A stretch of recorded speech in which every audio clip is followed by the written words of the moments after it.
If you've been thinking about adding a dairy animal to your homestead, and you want milk, you want income, you want an animal that is manageable, that doesn't require vast amounts of land, that your family will fall in love with within the first 24 hours, then this video is going to answer every question you have. The Nigerian dwarf goat is, in the opinion of most small-scale homesteaders across the United States, the single most useful and most versatile animal you can raise on a half acre or less. And in this, I'm going to show you exactly why, and exactly how to set them up, feed them, breed them, milk them, and turn their output into real income that you can start generating in your first year.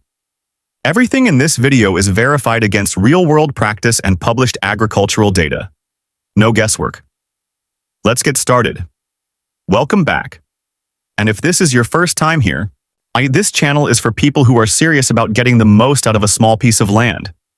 Practical, honest, and built on information that actually works. 2 weeks ago, we covered the complete half-acre homestead income system. Last week, we went deep on fodder systems, how to grow your own livestock feed for pennies.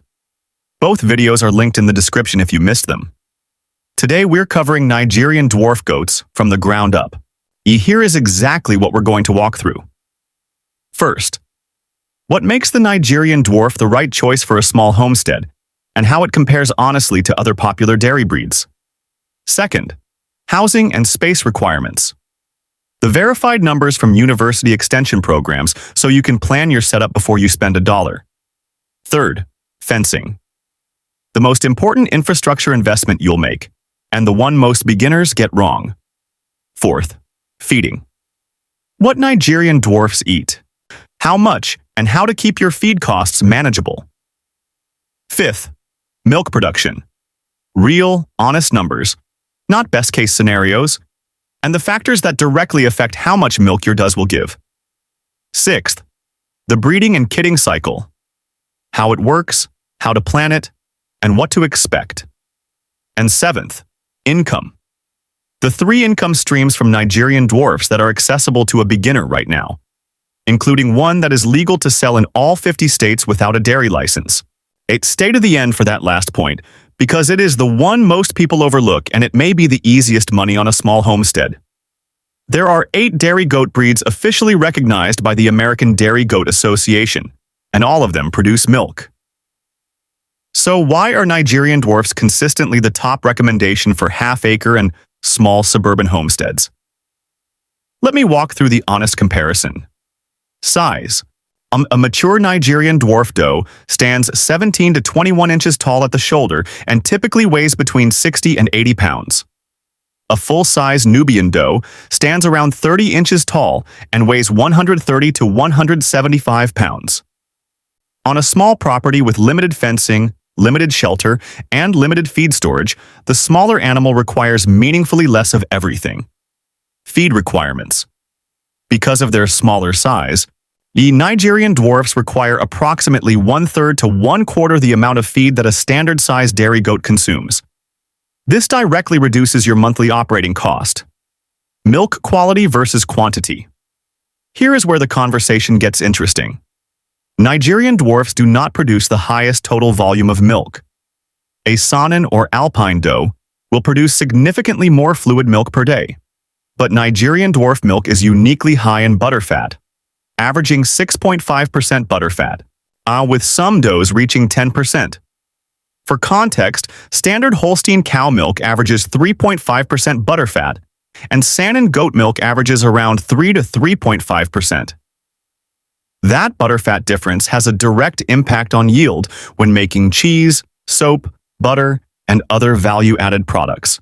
So a small-scale cheesemaker who tested both La Mancha and Nigerian dwarf milk in the same season reported that Nigerian dwarf milk produced nearly double the cheese yield per gallon compared to La Mancha milk at equal volume, because the higher fat content means more solids are available to become product. Temperament.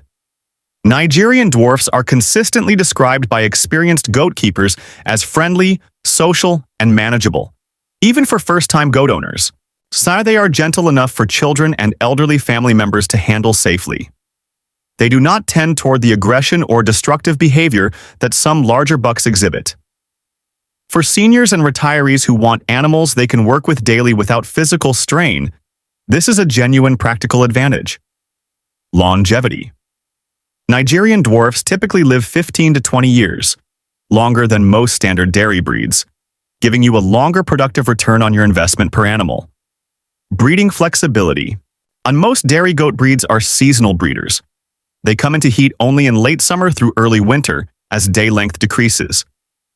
Nigerian dwarfs are among the few goat breeds that can cycle and be bred year-round, giving you more flexibility to plan kidding seasons and milk supply. For a small farm focused on practical milk production, manageable daily labor, and multiple income streams, Nigerian dwarfs are the right choice. Nigerian dwarfs are not high-maintenance animals when it comes to shelter, but they do have specific needs that, if ignored, lead to sick animals and unnecessary vet bills. Let's go through the verified guidelines. Indoor shelter, according to the University of New Hampshire. Extension's housing and spacing guidelines, one of the most frequently cited sources in small livestock management. Each goat needs between 20 and 25 square feet of indoor sleeping and shelter space. Other university extension programs cite a range of 16 to 32 square feet depending on breed size. For Nigerian dwarfs, on the smaller end of the goat size spectrum, 15 to 20 square feet per animal is a commonly accepted working minimum, but going larger is always better. For a starter herd of 2 does and a buck, which is the most common beginner setup, you need a minimum shelter of 45 to 60 square feet of enclosed floor space. A simple 8x8 3-sided shelter is a workable starting point and can be built from dimensional lumber and corrugated metal roofing for under $300 in materials in most U.S. regions. What the shelter must provide: protection from rain, wind, and sun. Goats do not tolerate being wet and cold. Prolonged exposure to damp conditions is a leading cause of respiratory illness, including pneumonia, which is the second most common cause of death in goats after internal parasites. Yet the shelter does not need to be elaborate or heated. What it needs is a dry floor, adequate ventilation without direct drafts, and dry bedding. Bedding. Deep straw is the standard and works well. Change bedding or add fresh layers regularly. Wet, compacted bedding is a primary source of hoof problems, including foot rot and foot scald, both of which are preventable with good management. Outdoor exercise space. The UNH extension recommends a minimum of 50 square feet of outdoor exercise area per goat. For 2 does and a buck, that is 150 square feet of outdoor pen, not counting any pasture or grazing area. On a half-acre property, this is easily achievable with a modest dedicated pen adjacent to the shelter. Enrichment. Goats are intelligent, physically active animals that need to climb and jump to stay mentally and physically healthy. A simple wooden spool, or a stack of flat stones, or a wooden platform elevated 12 to 18 inches off the ground gives them the climbing outlet they need. A goat that has nothing to climb will climb on your fence, your shelter roof, your car, and anything else available. Give them something appropriate and they will use it. Shelter placement. Keep your goat shelter as far from your residential structure as your property allows. The smell from an unmanaged buck during breeding season is significant. Fencing is where most beginners either overspend on the wrong type or underspend on something that will not hold. Let me save you the mistake.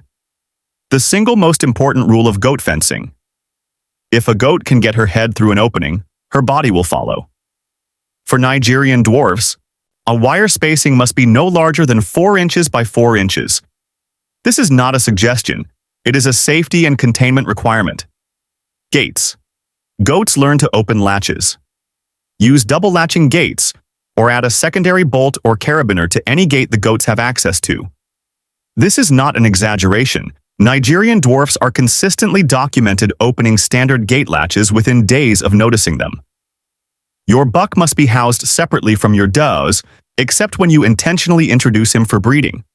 A buck in with your does year-round will breed them repeatedly, cycle them out of milk production, and create management chaos. A simple separate pen of 200 to 400 square feet with its own shelter is all a buck needs. Nigerian dwarfs are browsers by nature. They prefer to eat leaves, shrubs, and diverse vegetation rather than graze uniformly like cattle. On a small homestead, their diet will be a combination of hay, pasture, or browse, if available. A small grain ration for milking does, and free choice loose minerals. Hay. Quality grass hay, orchard grass, or a grass-legume blend, is the foundation of a Nigerian dwarf's diet. A Nigerian dwarf doe consumes approximately 2 to 4 pounds of hay per day. Grain. For milking does, grain provides the additional energy needed to sustain milk production without drawing down the doe's body condition. A standard ration for a milking Nigerian dwarf doe is 1/4 to 1/2 pound of quality dairy goat pellets, or a sweet feed blend per day, fed at milking time on the milk stand. Loose minerals. Free choice loose goat minerals, specifically formulated for goats, not sheep, should be available at all times. This is non-negotiable. Nigerian dwarfs need access to clean, fresh water at all times. A milking doe needs 1 to 3 gallons of water per day, more in summer. Goats are fastidious drinkers, and many will refuse water that is dirty, warm, or has been contaminated by debris. Sprouted barley fodder is an excellent and proven supplement for Nigerian dwarfs. 2 to 3 pounds of sprouted mat per doe per day as a complement to their hay ration. The high bioavailability of sprouted grain supports milk production and coat quality. If you've already set up your fodder system, your goats are among the primary beneficiaries. Let's talk about milk, because this is where most beginners get either unrealistically optimistic or unnecessarily discouraged, often based on internet claims that don't reflect typical real-world conditions. Here are the honest, verified numbers. The average production, according to data from the Nigerian Dwarf Goat Association and documented herd reports, a typical Nigerian dwarf doe in good health, on a good diet, milked twice daily, can be expected to produce between 1 and 2 quarts of milk per day during peak lactation. Some does from high-producing bloodlines reach 3 quarts at their peak. The average across a mixed herd of does at various stages of lactation tends to settle around 1 to 1.5 quarts per day. Be skeptical of claims of consistent 1 gallon or higher daily production per animal. These numbers do occur in exceptional individuals on optimized programs. They are not typical beginner outcomes. Lactation period. A doe milks for approximately 8 to 10 months following kidding, with production highest in the first 2 to 3 months and gradually declining through the remainder of the lactation. After 8 to 10 months, most keepers dry the doe off, meaning they stop milking, for a 2-month rest period before her next kidding. Butterfat. Nigerian dwarf milk averages 6.5% butterfat, with some does in the 8 to 10% range. This is approximately twice the butterfat of a Saanen, 3 times that of a Holstein cow. For practical purposes, 1 gallon of Nigerian dwarf milk will yield significantly more cheese, butter, and soap than 1 gallon of standard dairy milk of the same volume. Milking technique and schedule. Milk twice daily, approximately 12 hours apart. Consistency of schedule matters more than the exact timing. Goats that are milked erratically develop udder problems and drop production faster. Nigerian dwarf does come into heat every 18 to 21 days. A doe in standing heat, actively receptive to breeding, is in that state for 2 to 3 days. The gestation period for Nigerian dwarfs is approximately 145 to 150 days, just under 5 months.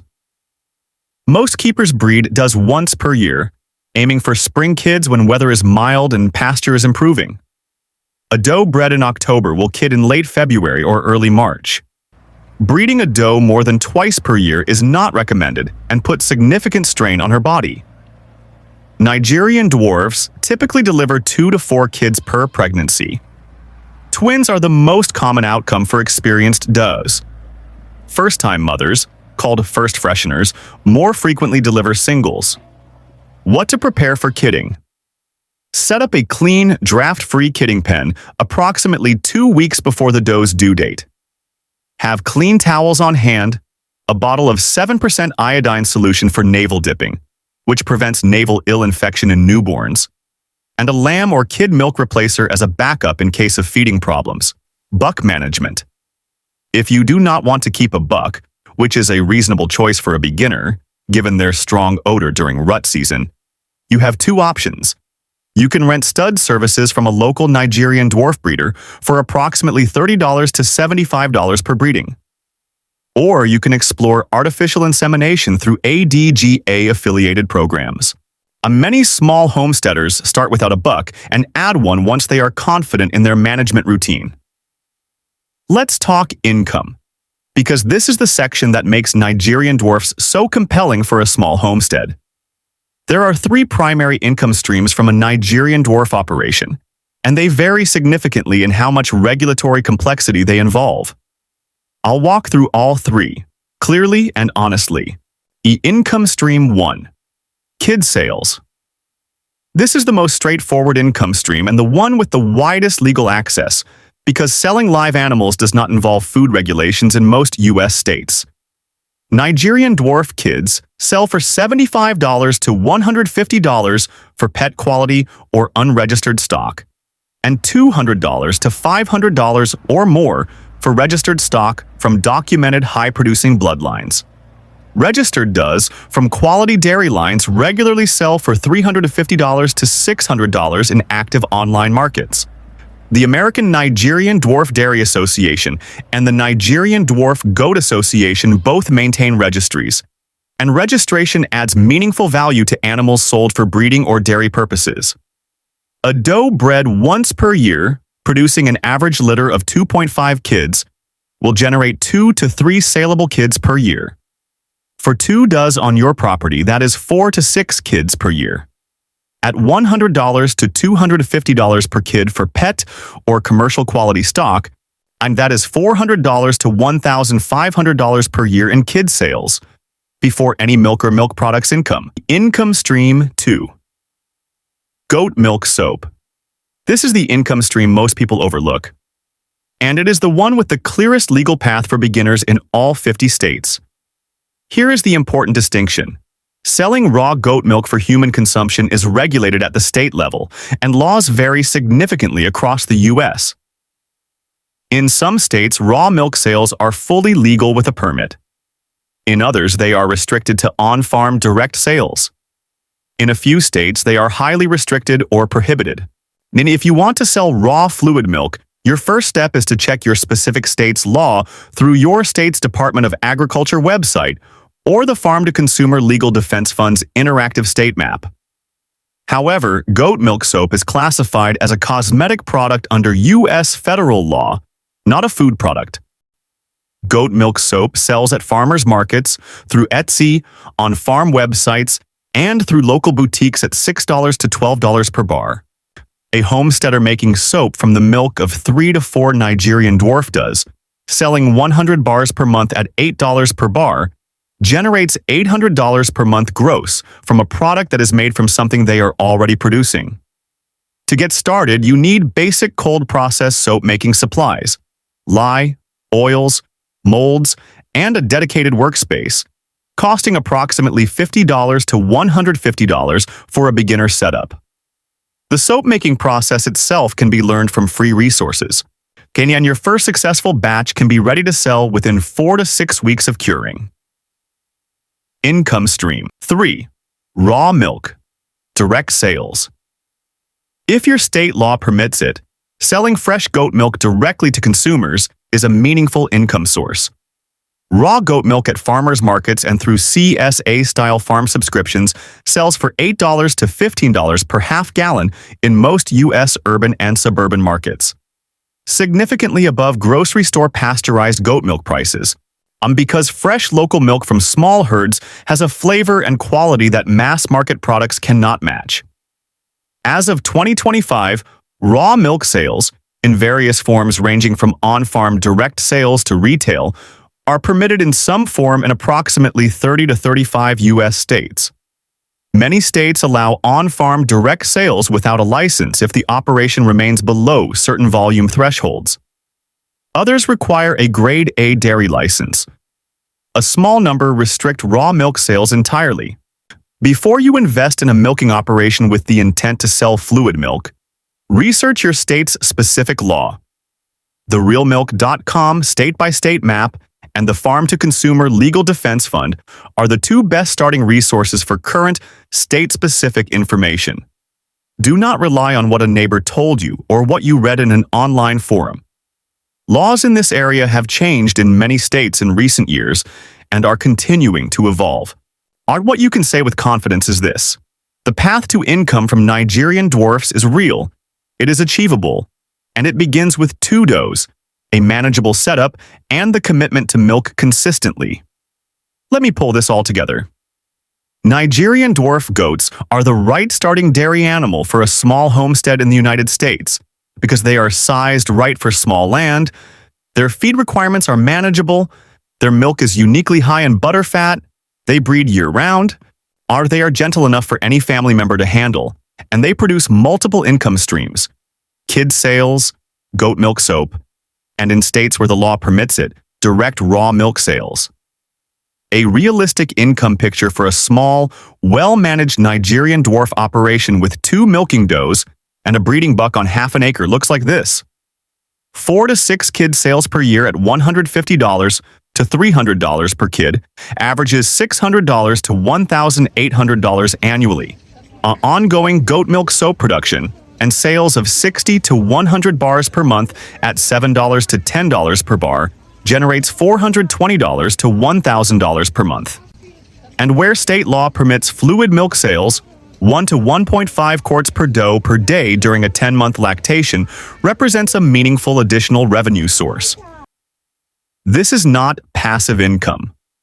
Goats require daily care, twice daily milking during the lactation period, daily feeding and water, weekly pen maintenance, and periodic hoof trimming and health checks.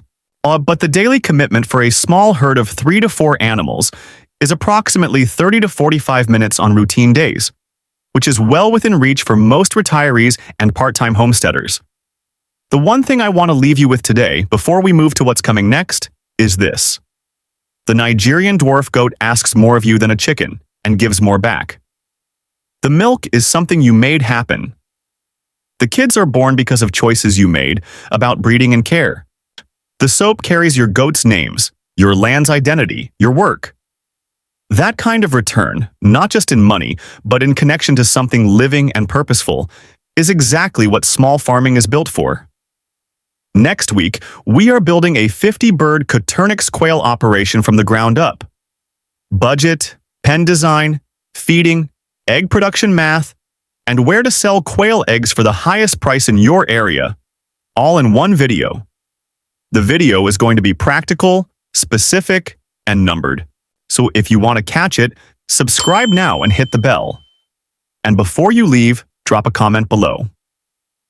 I want to know, do you already have goats, or is this something you're considering for the first time? If you already have Nigerian dwarfs, tell me your best tip for new owners.